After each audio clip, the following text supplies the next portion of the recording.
What's up, everybody? Damon here, and in today's gaming news, a new report sheds light on why there have been so many shakeups at Xbox recently. Plus, Borderlands 4 is a huge hit, and the Switch 2 version of Elden Ring has been kicked into next year. This is your Daily Fix.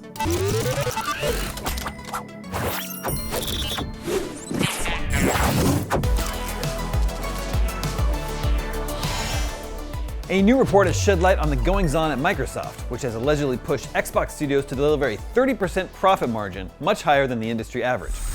Bloomberg's Jason Schreier reported that Microsoft's 30% profit margin goal had led to the gaming division's huge layoffs, canceled projects, controversial price increases, and multi-platform push. The cuts to Xbox have been deep. Thousands of staff have lost their jobs over several rounds of layoffs.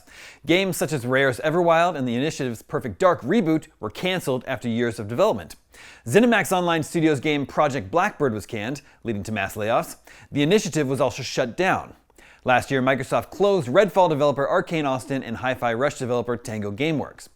Meanwhile, Microsoft has increased the price of the Xbox Series X and S consoles and the price of Xbox Game Pass Ultimate to $30 a month, the latter of which was a hugely controversial move. Microsoft tried to make the jump to $80 video games, but ended up reverting to $70 after fans pushed back on the idea of paying $10 more for Obsidian's The Outer Worlds 2. Most expect Microsoft to go to $80 at some point next year. Bloomberg said the average profit margin in the video game industry is 17 to 22%. Over the past 6 years, Xbox has hit 10 to 20%. To put that 30% target into more context, Sony's PlayStation division achieved a 16% profit margin in Q1 of their fiscal year 25. Bloomberg said Microsoft Chief Financial Officer Amy Hood enforced the new target in fall 2023 amid Microsoft's $69 billion acquisition of Call of Duty maker Activision Blizzard. According to Bloomberg, Xbox's floundering hardware division may face a significant rethinking. IGN has reported on recent comments from Xbox President Sarah Bond, who said the next-gen Xbox console will be a very premium, very high-end, curated experience. Bond has also called the idea of exclusive games antiquated. Moving on, Borderlands 4 looks like a big hit in the US at least, where it has outperformed Borderlands 3 in terms of money made. US video game data company Circana said Gearbox's looter shooter was the best-selling premium video game of September, debuting as the third best-selling game of 2025 so far. It was September's bestseller on both the Xbox and PC charts. Most importantly for publisher 2K Games, Borderlands 4 generated the highest launch month dollar sales of any title in the franchise's history, nearly 30% higher than the previous best, Borderlands 3. It's worth noting the stat isn't about unit sales, rather revenue generated. Borderlands 4 launched at $70, with the Deluxe Edition priced at $100 and the Super Deluxe Edition at $130.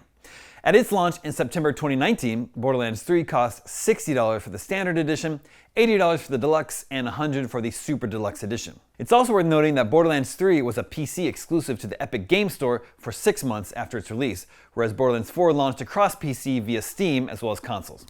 So we don't have hard sales figures yet. 2K Games has made no announcement so far, but according to Circana, Borderlands 4 was the first Borderlands title to launch as the best-selling game of its release month, so there's that. There were encouraging signs for Borderlands 4 when it came out last month. It set a peak concurrent player number record for the franchise on Steam, but it has suffered from performance issues that contributed to its mixed Steam review rating. Gearbox has issued a series of patches since launch, and the Day 30 update is out now. NBA 2K26, by the way, is 2025's best-selling game year-to-date, ahead of Capcom's Monster Hunter Wilds. And finally today, Elden Ring Tarnished Edition for Nintendo Switch 2 has had its release delayed until 2026. Originally planned for a 2025 launch, the Switch 2 version of From Software's 2022 Game of the Year winning fantasy RPG will now arrive next year to allow time for performance adjustments.